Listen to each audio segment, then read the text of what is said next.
A lot of people look at medical as just being doctor appointments and your medication. Everything around you affects your health. So if your lights are turned off, that's a stress barrier. If your water is turned off, you can't cook properly. When you don't have nowhere to go, you're not getting your proper rest, you don't have anywhere to live, that causes stress, and that gets into your mental health. We want to make sure that your whole life is healthy and your whole life is happy, not just certain aspects of your life.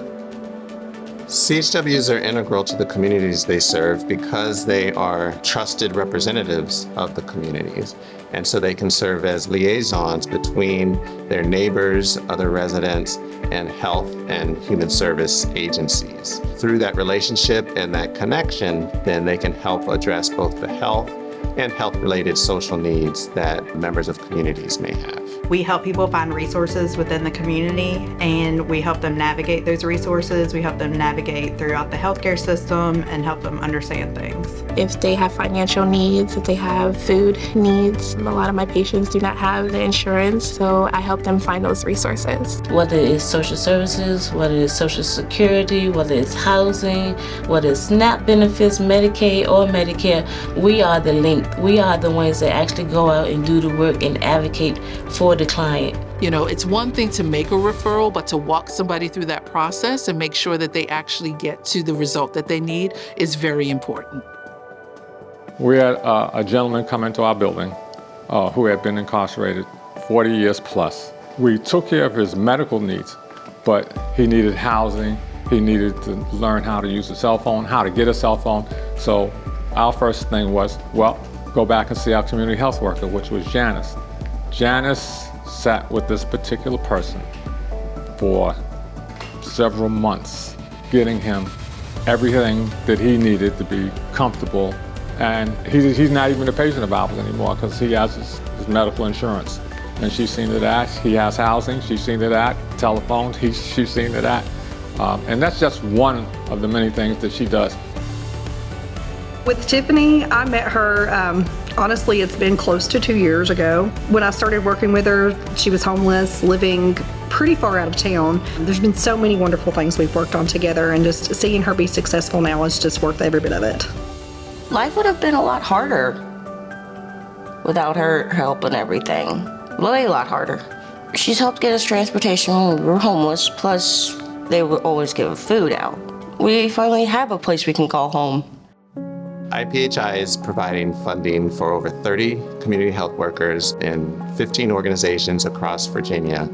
We rely on them to come in and kind of create that trust that is needed with our neighbors so that they can really kind of identify what is their need and how do I get them connected to that. I understand the neighborhoods they grew up in. I knew those people, I knew the environment. I know what they go through, the struggles they go through. A lot of people still, especially in the African American community, don't trust doctors. They don't trust the healthcare system. They really don't. When you are trusted in the community and you give advice or you give actual factual information to the community members, they know they are hearing that information from somebody who's trusted. The main needs for Norfolk are affordable housing, access to food, transportation, and career pathways. There is a lot of people in Petersburg who are uninsured, underinsured, or who could be insured and they don't even know it. The Pittsylvania County is very, very large. There are no buses here, so a lot of people have to rely on friends or family, and a lot of people don't have friends or family, or they have exceeded all of their Medicaid rides. Food is a big one. There's several people I know that they get $20 a month for food stamps, and I don't know how they make it like that. Bristol is a beautiful little city, beautiful sights to see, but what a lot of people don't even know is just right across the road from one of our most beautiful hotels is where our unhoused population stays during the day. Just a little park. A lot of people that just visit here don't realize the need that we have for housing in our area for our unhoused friends. We don't have a ton of mental health facilities, places that can do counseling. We don't have an abundance of that. And then I would think our third thing is probably food insecurities. It's not so much that we don't have options, it's just that they don't know how to tap into them, or there's some kind of stigma behind it. So definitely having a community health worker that can help navigate that and even go pick it up has been a huge help.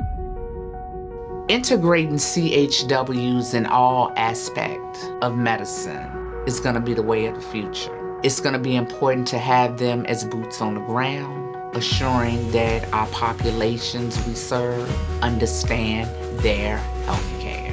I see what I do, and I know there's other people that need the services too. I feel like they should be in the school systems, in the hospitals, wherever the people are is where the CHW should be, to get the resources out there to help them so they can become more independent. We just have such a huge population of people that need extra support, need somebody just to be there for them, even if it's just for a couple of months.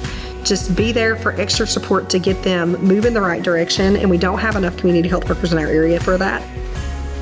I'm the only CHW here at Health Brigade, and I think with more staff that means more outreach, because you'll have more people who can go out into the community and really make these connections and bring the community to these health services. It is important for the providers, it is important for the communities that we serve. It's just important all the way around that we have them and that we sustain them. Currently, most interventions are funded through grants, which end after a few years, and as a result, the positive benefits that community health workers bring in at that time. And so there's really a critical need for sustained funding so that the impact that community health workers have can be sustained in improving community health. We are constantly thinking of, okay, if our grant ends and we no longer are here, what's going to happen to our clients? Who's going to take them on?